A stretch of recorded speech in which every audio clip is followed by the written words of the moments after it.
అందరికీ నమస్కారం. నా పేరు కట్టారి రాజకుమార్. నేను భారతపేటలో గత 30 సంవత్సరాల నుంచి స్థానికుడిగా ఉన్నాను. అయితే ఇటీవల నేనుండే స్థలంలోనే అపార్ట్మెంట్ నిర్మాణం ఒకటి చేశాను.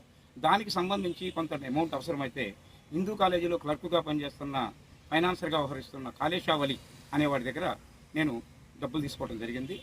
తర్వాత నేను ఇస్తాను అన్న కానీ తను తీసుకోకుండా నేను అద్దెలకు ఇస్తూ నేను అద్దెల మీద బ్రతుకుతున్నప్పుడు అద్దెల వాళ్ళతో కుమ్మక్కై వాళ్ళు ముస్లింలు వీళ్ళు ముస్లింలని సదరు అన్నడాలపట్టి ఎస్ఐని అప్రోచ్ అయ్యి ముగ్గురు కలిసి నన్ను స్టేషన్కి పిలిపించి భయపెడుతున్నారు. నేను డబ్బులు ఇస్తానంటే తీసుకోవట్లేదు.